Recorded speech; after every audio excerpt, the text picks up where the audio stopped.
Hello विद्यार्थियों, आज हिंदी व्याकरण पाठमाला में तुम सबों का स्वागत है। तो आज हम शुद्ध वर्तनी और अशुद्ध वर्तनी पे वीडियो बनाने जा रही हूँ तुम सबों के लिए। तो चलो आज सीखते हैं, कुछ सीखते भी हैं, कुछ सिखाएंगे भी। तो सबसे पहले तो सीखेंगे ही, तब सिखाएंगे तुम सबों को। तो आज चलो बारीकी से एक एक करके शुद्ध शब्द और अशुद्ध शब्द में फ़र्क बताएंगे और फ़र्क बता करके उसको डिफिनेशन बताने का प्रयास करेंगे। तो चलते हैं एक एक करके समझते हैं और समझाते हैं।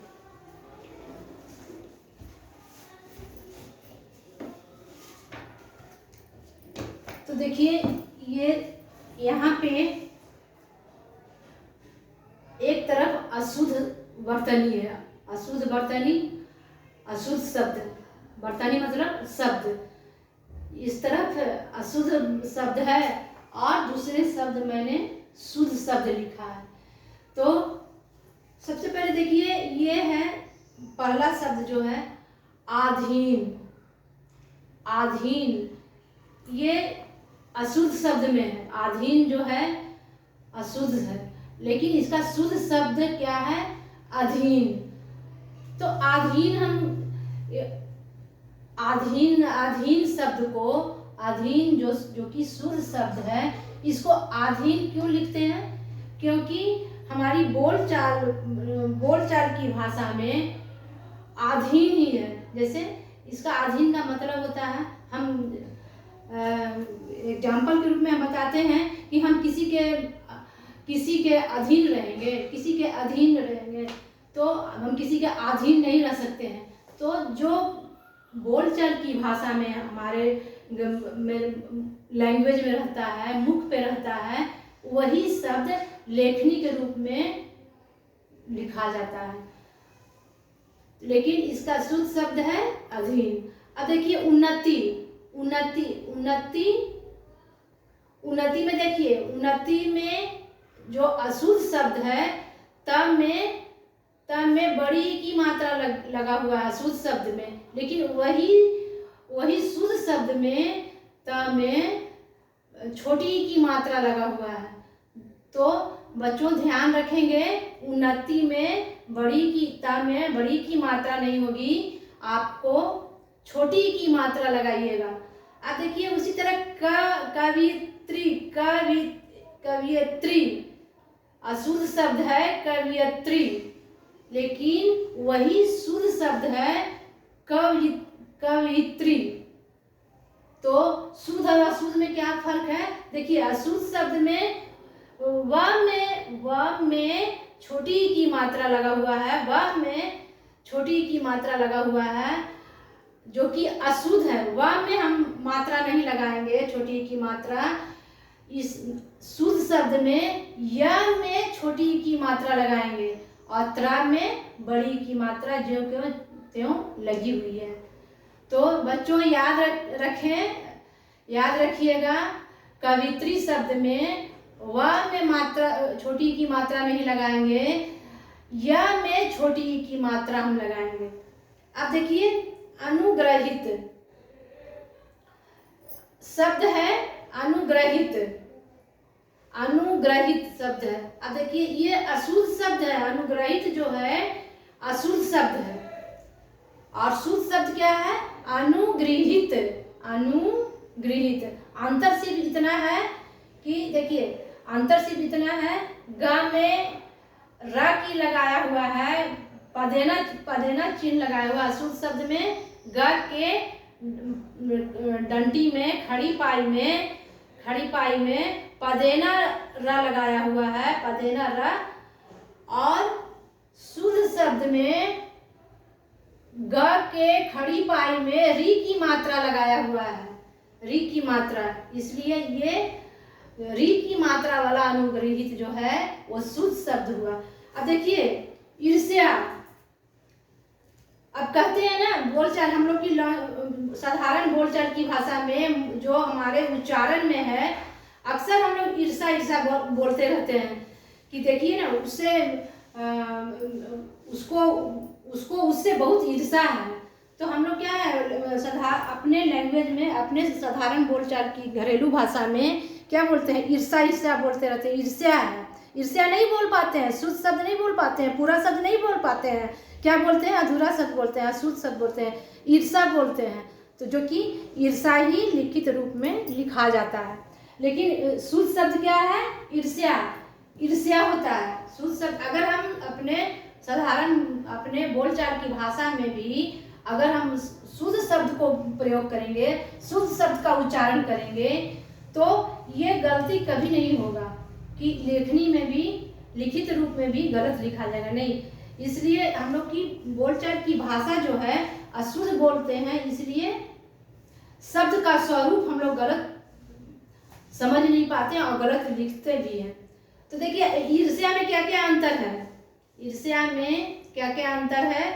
देखिए छोटी, ये बड़ी की मात्रा है, ईर्ष्या में बड़ी की मात्रा है, तो बड़ी की मात्रा में रेफ लगा हुआ है। और मूर्धनी सा जो है, मूर्धनी सा जो है आधा है, पूरा नहीं है। ईर्ष्या, ईर्ष्या इसका उच्चारण, मूर्धनी सा का उच्चारण हम पूरा नहीं करते हैं, सिर्फ नाम मात्र का आधा उच्चारण। इस पर मूर्धनी सा पर आधा सा, मूर्धनी सा पे ज़्यादा विशेष बल नहीं पड़ता है, इस सिर्फ थोड़ा सा बल के बाद ईर्ष्या शब्द लिखा जाता है। अब देखिए यह में आ की मात्रा है और रेप है, तो पूरा शब्द शुद्ध शब्द हुआ ईर्ष्या। देखिए इसमें अधिकतर विद्यार्थी गड़बड़ा जाते हैं लिखने में। कैसे गड़बड़ा जाते हैं, क्योंकि दो को रेप दिया हुआ है, बड़ी की मात्रा है तो इसमें भी रेप है। याद रखें बच्चे कि बड़ी दो इसमें ईर्ष्या शब्द जब हम लिखेंगे तो दोनों तरफ रेप डालेंगे, या के मात्र, या के ऊपर खड़ी पाई पर भी और ई पर भी। देखिए इसमें अब विद्यार्थियों तो क्या, टीचर भी, शिक्षक भी भूल जाते हैं कि दोनों में हमको पाई डालना है। तो जब शिक्षक ही भूल जाते हैं तो विद्यार्थियों का कहना नहीं है कि, तो उनका तो शुरुआत का प्रारंभिक ज्ञान रहता है तो गलती होता ही है। तो इसलिए दोनों में याद रखें, दोनों में मात्र रेफ डालना है। अब देखिए अब दूसरा शब्द है सम्राज, सम्राज जो कि अशुद्ध शब्द है, सम्राज जो कि अशुद्ध शब्द है। और इसका शुद्ध शब्द क्या है, साम्राज्य, साम्राज्य, साम्राज्य। लेकिन अधिकांशतः हम लोग क्या करते हैं लिखते वक्त, चूंकि बोलचाल की भाषा में है साम्राज्य। अब अमुक राजा का, जैसे राजा दशरथ का साम्राज्य बहुत विस्तृत था, तो हम लोग साम्राज्य नहीं बोल पाते हैं, क्या बोलते हैं, साम्राज्य बोलते हैं, साम्राज्य का उच्चारण करते हैं। लेकिन अगर वही हम लोग ऐसे नहीं बोलते हैं कि राजा दशरथ का साम्राज्य बहुत विस्तृत था। तो इसलिए बोलचाल की भाषा गलत होने से, शब्दों का स्वरूप नहीं समझने से गलत उच्चारण करते हैं और लिखते भी हैं गलत। तो इस साम्राज्य का शुद्ध शब्द है साम्राज्य। सिर्फ स में आ की मात्रा छूट जाने से गलत शब्द होता है, और आ की मात्रा लगाने से साम्राज्य शब्द शुद्ध हो गया। अब देखिए आगामी, दूसरा शब्द है आगामी। ये छोटी छोटी गलती को हम लोग भूल कर बैठते हैं, छोटी छोटी गलती। आप किसी में मात्रा छोड़ देते हैं, किसी में रेप छोड़ देते हैं और किसी में अनुस्वार छोड़ देते हैं। तो देखिए आगामी जो है, ये जो आगामी शब्द है अशुद्ध शब्द है। आगामी जो शब्द है अशुद्ध शब्द है। अशुद्ध शब्द क्या है, तो सिर्फ आ पर, आगामी का शुद्ध शब्द हुआ आगामी, आगामी। आ पर सिर्फ आ की मात्रा डालने से ये शब्द शुद्ध शब्द लिखा गया, आगामी, आ की मात्रा। अब देखिए उपलक्ष्य, उपलक्ष्य, उपलक्ष्य क्या है, ये अशुद्ध शब्द है। उपलक्ष्य कहते हैं ना उपलक्ष्य, शादी के उपलक्ष्य में हम ये समारोह कर रहे हैं। ये नहीं मुख से निकलता है कि शादी के उपलक्ष्य में हम ये समारोह कर रहे हैं। तो ये उपलक्ष्य में यह छूट गया है और आधा छा लिखाएगा, तो ये शब्द शुद्ध हो जाएगा। शुद्ध शब्द क्या हो जाएगा? उपलक्ष्य। अब देखिए पर्याप्त ये पा के खड़ी पाई में पदेना लिखा हुआ है, डाला हुआ है, तो पर्याप्त हो गया। लेकिन शुद्ध शब्द में क्या लिखेंगे? या पर रेप डालेंगे, या के खड़ी पाई पे रेप डालेंगे, तब ये शुद्ध शब्द हो जाएगा पर्याप्त। देखिए बहुव्रीहि ये अशुद्ध शब्द है। बहुव्रीहि अशुद्ध शब्द है। और सही शब्द क्या है? क्या शुद्ध शब्द लिखेंगे? बहुव्रीहि। ब न लिख करके व लिखेंगे, बाकी सब ज्यों को त्यों रहेगा। सिर्फ मात्र व और व में अंतर है। बहुव्रीहि लिखने में मात्र ब और व में अंतर है। अगर हम ब में र लगा करके, पदेना लगा करके, बड़ी की मात्रा डाल करके लिखते हैं तो ये गलत शब्द हो जाता है। लेकिन वही व में पदेना र लगा करके, बड़ी की मात्रा डाल करके व में, और ही में छोटी की मात्रा डाल करके लिखेंगे तो बहुव्रीहि शब्द शुद्ध शब्द होगा। लेकिन यहाँ पे इस शब्द में भी लिखने में अधिकांशतः शिक्षक भी गड़बड़ा जाते हैं। तो देखो बच्चों, सीखने का कोई उम्र नहीं होता है। हम लोग भी गड़बड़ा जाते हैं, बहुव्रीहि अक्सर बहुव्रीहि लिख देते हैं। लेकिन कहते हैं अध्ययन करने से आदमी की ज्ञान, मनुष्य का ज्ञान क्या होता है? मनुष्य का ज्ञान परिपक्व होता है। इसलिए अध्ययन, विषय का अध्ययन भी बहुत महत्वपूर्ण रखता है। तो बिना अध्ययन किए ज्ञान नहीं होता है, विषय का ज्ञान नहीं होता है। तो अध्ययन भी बहुत जरूरी है। और सीखने का कोई उम्र नहीं होता है। मनुष्य हर उम्र में सीखता है और सिखाता है। तो यहाँ पे आप सबों के लिए वीडियो बनाने के कारण ही हम भी बहुत बात सीख रहे हैं और सिखा भी रहे हैं।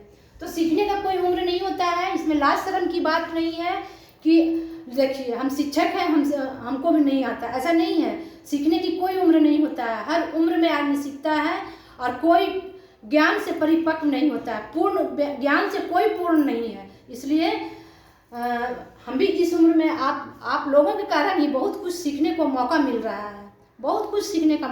आप लोग के विद्यार्थियों के कारण ही। तो इसलिए हम अपने वीडियो में ये कहते हैं कि कुछ सीखते हैं और कुछ सिखाते भी हैं, दोनों काम करते हैं। तो दोनों को लाभ होना चाहिए, विद्यार्थियों को भी लाभ होना चाहिए और हमें भी लाभ होना चाहिए। तो दोनों एक दूसरे के पूरक हैं। शिक्षक और शिष्य, विद्यार्थी भी एक दूसरे के पूरक हैं। तो अब देखिए पुण्य में देखिए बेटा, पुण्य में ये ना नहीं होगा, ता वाला ना नहीं होगा, टा वाला टवर्गी ना होगा, जो कि आधा है, आधा लिखाएगा, पूरा नहीं लिखाएगा। अब पूजनीय में देखिए, पूजनीय ये जो आधा जड़ डाला हुआ है ये गलत शब्द है, अशुद्ध शब्द है। पूजनीय में क्या होगा? पा में बड़ी उ की मात्रा होगा, पूरा ज होगा, ना में पूरा बड़ी की मात्रा डालेंगे ना में, और या होगा। अब देखिए आविष्कार ये अशुद्ध शब्द है। आविष्कार जो है अशुद्ध शब्द है। शुद्ध शब्द क्या होगा? आविष्कार होगा। अब देखिए कृपा बोलते हैं, चूंकि कृपा करवा भगवान, कृपा करदा भगवान करते हैं, इसलिए लिखते भी हैं कृपा। लेकिन शुद्ध शब्द क्या होगा? क में री की मात्रा जब लगाएंगे, क में री की मात्रा जब लगाएंगे तब शुद्ध शब्द बनेगा। शुद्ध शब्द बन के क्या होगा? कृपा। शुद्ध शब्द बन के होगा कृपा। अब देखिए हम लोग बड़ा बारात शब्द, बारात शब्द जो कि अशुद्ध शब्द है, और बारात शुद्ध शब्द क्या है? बारात। इसमें ब में आ की मात्रा नहीं लगेगा।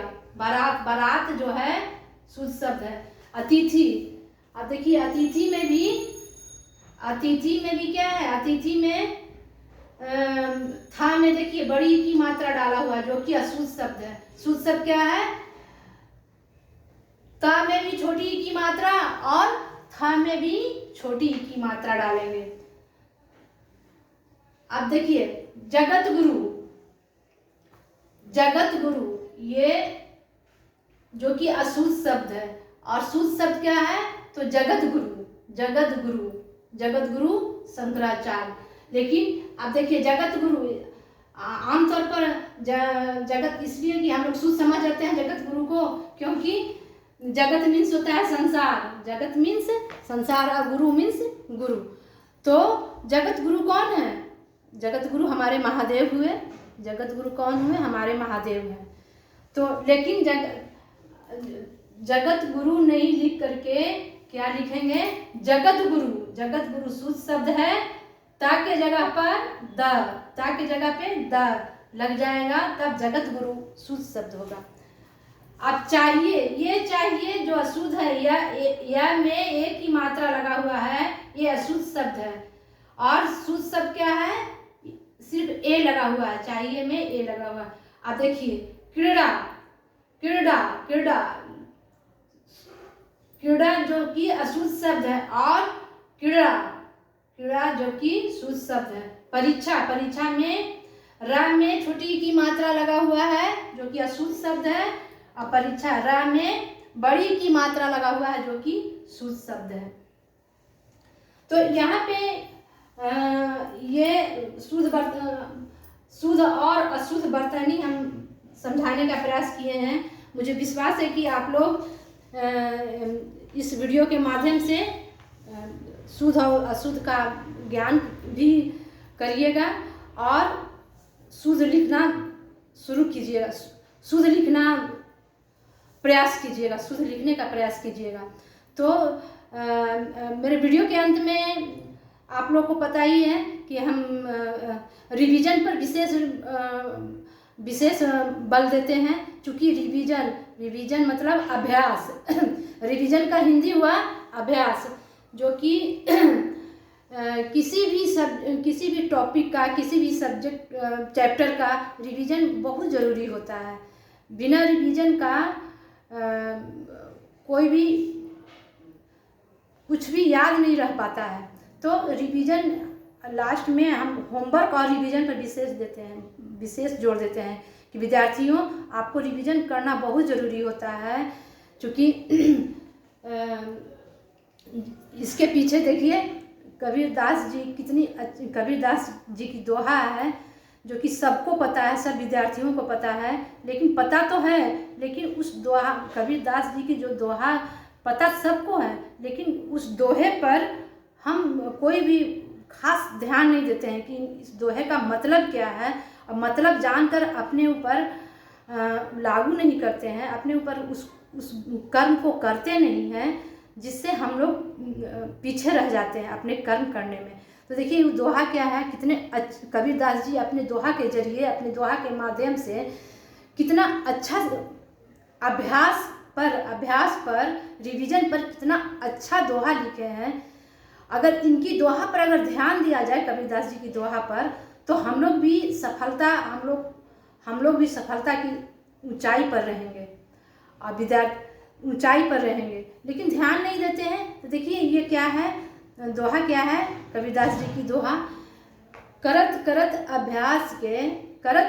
अभ्यास के जड़मति होत सुजान, रसरी आवत जात ते सिल पर परत निशान।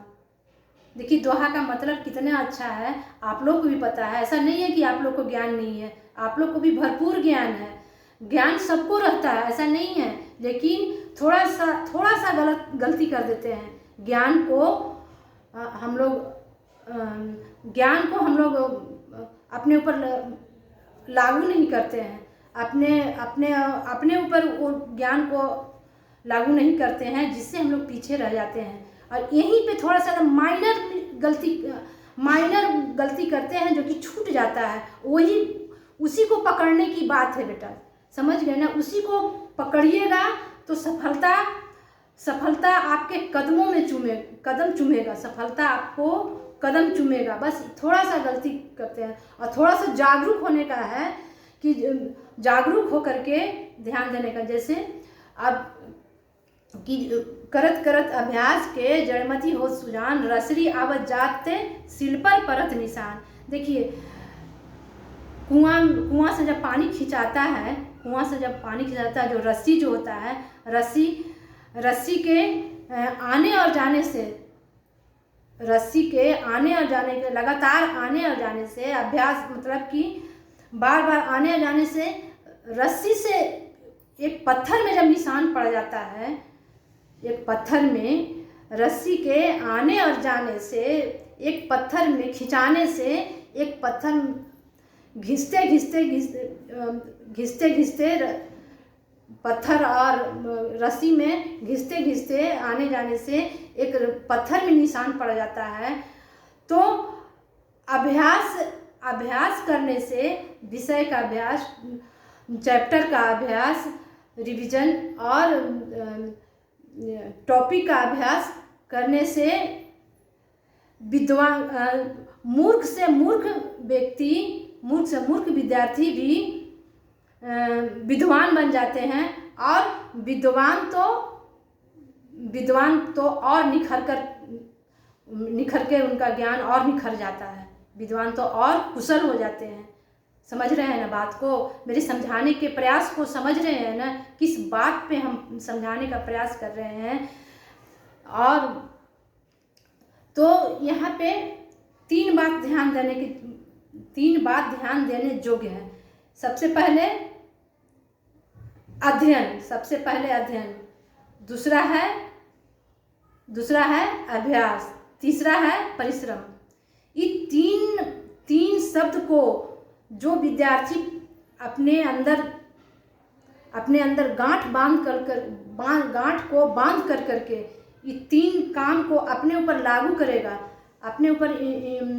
करेगा, वो विद्यार्थी को आगे बढ़ने से कोई नहीं रोकेगा और उसको सफलता की सीढ़ियाँ चढ़ने से कोई नहीं रोक सकता है। उसकी मंजिल, जो सफलता की जो मंजिल होता है, वो उसको कदम चूमेगा। बस थोड़ा सा ज़रूरत है जागरूक होने का और अपने ऊपर लागू होने का और मेहनत करने का। तो और मेहनत करके आगे बढ़ने का है। तो इसी तरह हमेशा आगे बढ़ने के लिए सोचना चाहिए कि आगे हम कैसे बढ़ें, मेहनत कितना करें। तो थोड़ा सा जागरूक होइए और विद्यार्थियों, और हमेशा रिवीजन पर विशेष ध्यान दीजिए, अध्ययन जब तक अध्ययन नहीं कीजिएगा तब तक के लिए विषय का ज्ञान नहीं होगा तो उस पर पकड़ नहीं होगा तो आप पीछे रहिएगा। इसमें इन सब बातों पर ध्यान देते हुए अपने को जागरूक कीजिए और कभी भी असफलता पर कभी मायूस नहीं होइए। अपनी असफलता से कभी मायूस नहीं होइए। हर कोई के जीवन में कुछ न कुछ असफलता रहता ही है, लेकिन मायूस थोड़ा सा के लिए तो मायूस होता ही है। मनुष्य थोड़ा सा के लिए मायूस हो जाता है, लेकिन उस थोड़ा सा को मायूस को हटा करके उसको हर समस्या को सॉल्व करने का हमेशा सोचना चाहिए कि सॉल्व हम कैसे करें, कैसे इस प्रॉब्लम को सॉल्व करें। उस समस्या से जकड़ना नहीं है, उस समस्या को लेकर के बैठना नहीं है, बस उसको सॉल्व। कोई भी समस्या आए, पढ़ाई से रिलेटेड, धन से, संपत्ति से, या आर्थिक मतलब इकोनॉमिकल, फिजिकल और मेंटली, कुछ भी तरह का परेशानी है तो समस्या को इग्नोर कर करके उसको, उस हर मुसीबत को हल क्या होगा, हल पर विशेष ध्यान देना चाहिए। तो इन सब बातों पर गौर कीजिएगा, ध्यान दीजिएगा, तो ज़रूर आगे बढ़ने से कोई नहीं रोक सकता है। ये गांठ बांध लीजिए। समझ गए ना विद्यार्थियों? आज की वीडियो यहीं तक, फिर अगले वीडियो तक का अगले वीडियो में हम श्रुति सम भिन्नार्थक शब्द बताने का प्रयास करेंगे। तो आज की वीडियो यहीं तक।